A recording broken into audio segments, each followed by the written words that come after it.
Տավուշ չեմ գալի անմիջապես։ Վահե Ղալումյանը հայրենի տավուշում է եղել, երևի ականջները փակ։ Կրակոց չեմ լսել։ Իշխանական պատգամավորը ոչ կրակոց է լսել, ոչ էլ կրակոցների մասին։ Չնայած ապրիլի 8-ին Տավուշի Մովսես գյուղի բնակիչները ահազանգել էին, ադրբեջանցիները կրակել են օրեր շարունակ, հիմնականում գիշերները։ Տավուշից եք գալիս եւ կրակոցի մասին լուրեր չեք լսել։ Չէ։ Ոչ լսել եք կրակոցը, ոչ էլ լուրերը, որ կրակում են։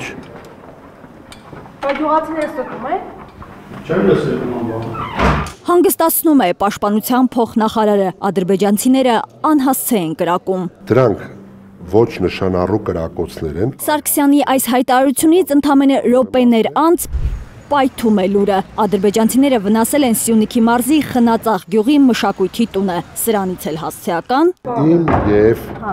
մեր լրատվական ծառայության կողմից տրամադրված տեղեկության միջև որևէ հակասություն չկա։ Բայց հենց պաշտպանության նախարարության հաղորդագրությունում են կարդում. ապրիլի 13-ին ժամը 22:20-ի սահմաններում են ադրբեջանցիները կրակել Խնածախ բնակավայրի ուղղությամբ, տուժածներ չկան։ Այսինքն հասցեական կրակոցը 1 օր առաջ է եղել։ Անհարմար դրության մեջ է հայտնվում փոխնախարարը։ Նպատակը ո՞րն է ձեր կարծիքով ադրբեջանցիների այսպիսի պարբերաբար կրակոցների։ Ինչ նպատակ են հետապնդում, պարոն Սարգսյան։ Դա եւս տերորի նշանակություն ունի, դա եւս կոնկրետ թիրախավորման նշանակություն ունի, այսինքն վախի մթնոլորտում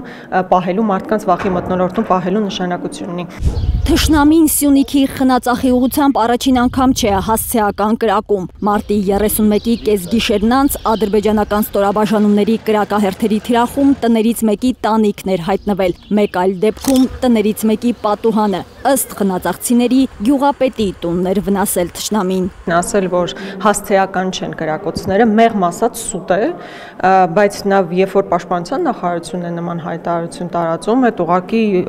անընդունելի է, խայտառակություն է, որովհետև ի վերջո սահմանին ապրող մարդիկ ամենօրյա ռեժիմով զգում են ադրբեջանական ագրեսիան, զգում են կրակոցները։ Ադրբեջանցիները պարբերաբար կրակում են նաև Գեղարքունիքի ուղղությամբ, այսինքն սահման կոչվածի ամբողջ երկայնքով։ Արդեն 1 ամիս է մարտի 16-ից գրեթե ամեն օր Բաքուն մեղադրում է Երևանին ադրբեջանական դիրքերի ուղղությամբ կրակելու համար։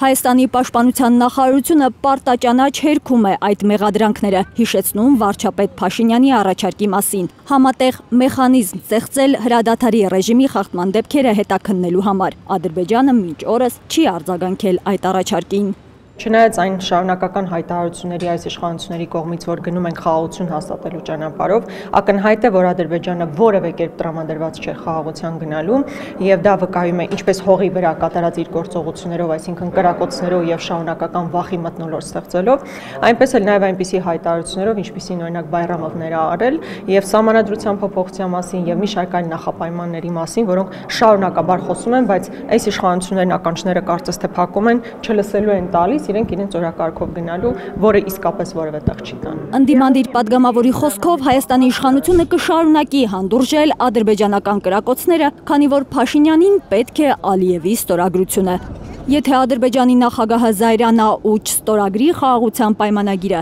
2026 թվականի խորհրդարանական ընտրությունների քարոզարշավին, ՔՊ-ն չի կարողանա հայտարարել իրենք բացառիկ են Ադրբեջանի հետ խաղաղության պայմանագիր են կնքել։ Փաշինյանի իշխանությանը ընդդիմադիրների համոզմամբ սա ասելն է պետք, իսկ որ այդ պայմանագիրը ուղղակի թղթի կտոր է լինելու, դա հեչ։ Արփիս Քեսյան, Արաքել Օհանյան, Նորայր Հակոբյան, Հայլուր։